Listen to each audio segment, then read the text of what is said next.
NBA talent versus overseas talent. Um, this is what I concluded. When it comes to the NBA, this is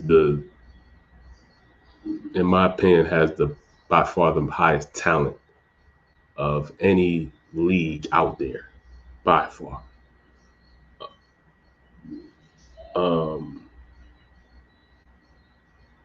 not even gonna say by far, but it's the most talented league in the world. Period.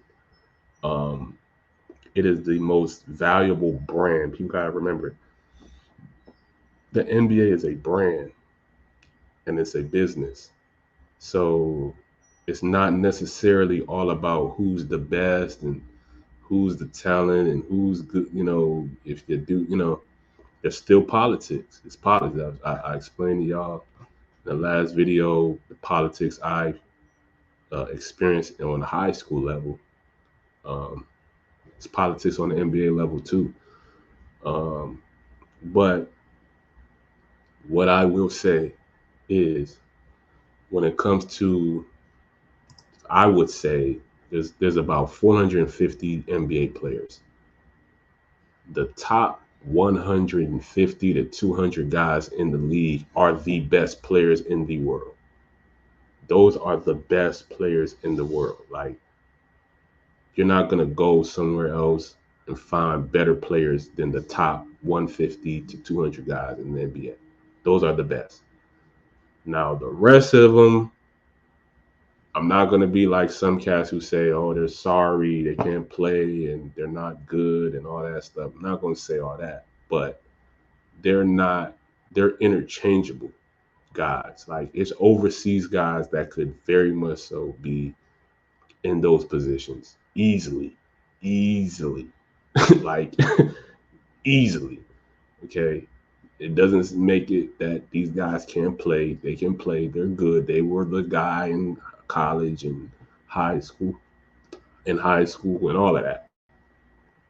Little league, whatever, AAU, all of that. It was the marquee talent or whatever.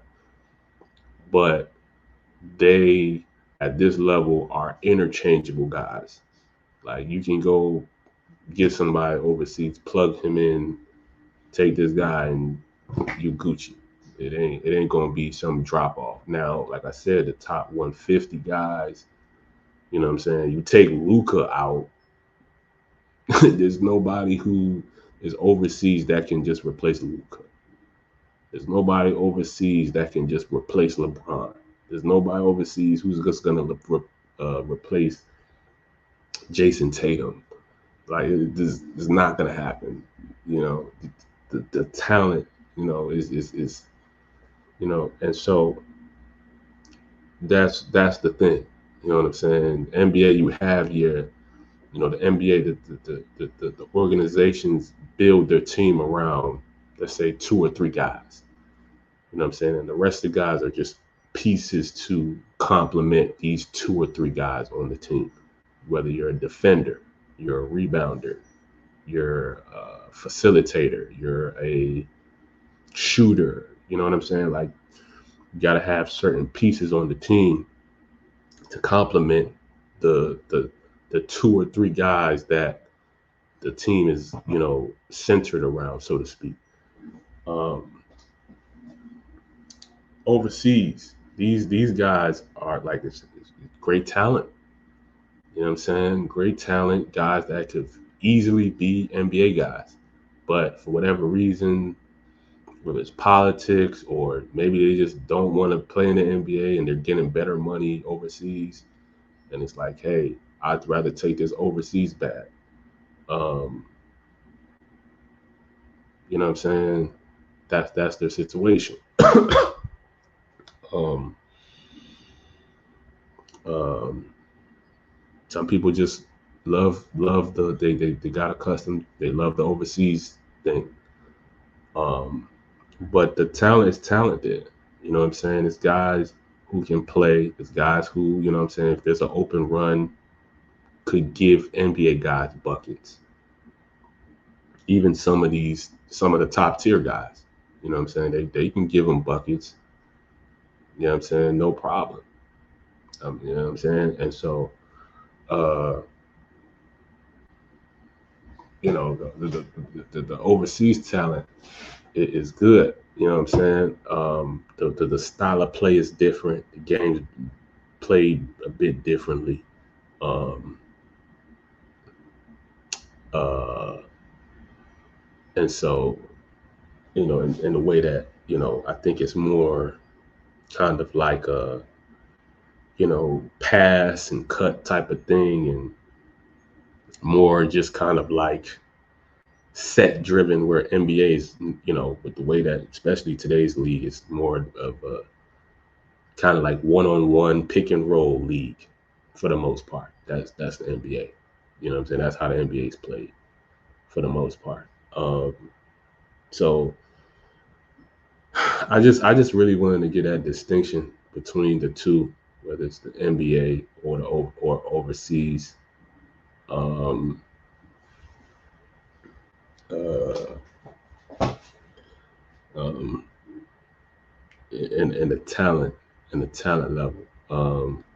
And again, there's politics on the NBA level, on the NBA scale. You know, certain guys, you have connections and relationships. You know this person, you know that person. Okay, we give you a look, we give you a tryout. You know what I'm saying? Saying, you know, politics there too. You know, if you're, you know, the known guy, like I said, like I went to that G League tryout and I didn't, you know, no politics, I didn't have any connects and people that could, you know, hey, young Bell, we gonna look out for you. I just came there and just played, you know what I'm saying? Um,